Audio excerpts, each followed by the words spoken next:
Hi everyone, how are you today?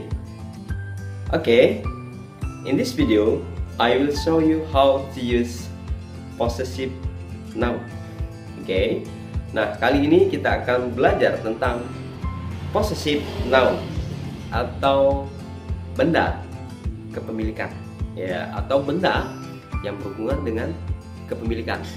Okay, nah yang paling penting dalam ini adalah kita tidak perlu menghafal nama subjeknya atau nama temanya kita pada hari ini seperti possessive noun. Apa itu possessive noun?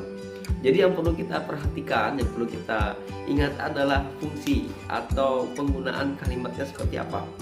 Oke, nah sebenarnya menggunakan possessive noun ini tidak begitu sulit dibandingkan dengan grammar-grammar yang lainnya seperti tenses atau penggunaan artikel atau penggunaan singular dan plural nouns atau seperti yang lainnya. Oke, jadi hanya satu kunci saja, yaitu kita mengetahui tentang apostrofi s, ya. Jadi apostrofi s itu dalam bahasa Indonesia itu disebut dengan tanda petik S1. Jadi sebenarnya untuk tanda petik ini bukan hanya digunakan untuk membentuk kalimat kepunyaan atau benda kepunyaan yang kita pelajari hari ini, tetapi juga ada fungsi lain, yaitu misalnya untuk contraction, untuk penyingkatan. Misalnya does not menjadi doesn't, ya, doesn't ada petik di situ setelah M petik T, ya. Did menjadi didn't, itu di contraction menjadi did not menjadi didn't.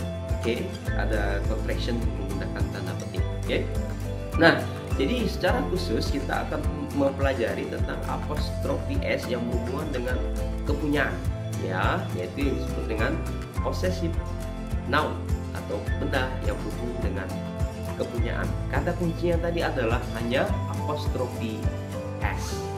Oke, nah kalau untuk benda yang singular, oke, saya ingatkan lagi, singular adalah bentuk tunggal satu, sedangkan plural adalah bentuk jamak atau lebih dari satu. Oke, misalnya book itu satu, kalau books itu lebih dari satu. Dan kebanyakan pada umumnya kata benda jika dia lebih dari satu hanya menambahkan s. Tapi ada bentuk-bentuk lainnya yang perlu dipelajari di pelajaran-pelajaran saya sebelumnya. Oke, next kita akan lanjut bagaimana untuk membentuk singularnya tadi, yaitu bentuk tunggalnya.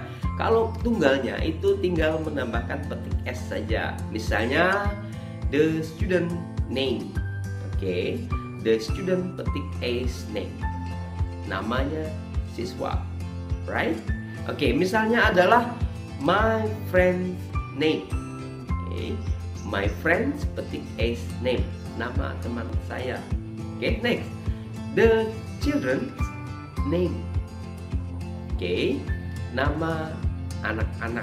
Oke, the children tambah petik s name, nama anak-anak. Alright. Oke, nah begitulah untuk membentuk kalimat singular, ya. Nah, bagaimana kalau plural? Plural itu adalah kata benda yang memiliki s di belakang kata benda itu. Misalnya the student tadi menjadi students. Oke, misalnya my friend jadi my friends tambah s. Misalnya untuk membentuk pluralnya adalah contohnya seperti ini. The student's name. Oke, my friend's name. Oke, nah seperti itu. Jadi kalau sudah ada s di belakangnya, yaitu lebih dari satu, kita hanya tinggal menambahkan petik s atau apostrofi s. Tidak perlu kita menambahkan s lagi karena sudah ada s apostrofi s, dan itu sudah menjadi akurat. Kita hanya bisa menghafalnya dan menggunakannya di dalam kalimat. Nah, bagaimana kalau kita bertanya tentang kepemilikan ini? Kita bisa menggunakan kata whose. Whose is this pen? Itu kalau is itu berarti dia singular. Who is this pen? Punya siapakah pulpen ini?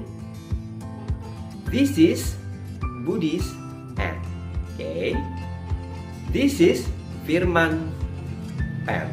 Jadi Budi tambah Budi petik s, Firman petik s, dan buku. Itu sudah untuk membentuk kalimat yang berhubungan dengan possessive noun. Jadi it is it is not hard ya, ini tidak terlalu berat jika kita mau mempelajarinya secara serius. Jadi ingat sekali lagi, penggunaannya yang harus diingat ya, jangan nama subjeknya.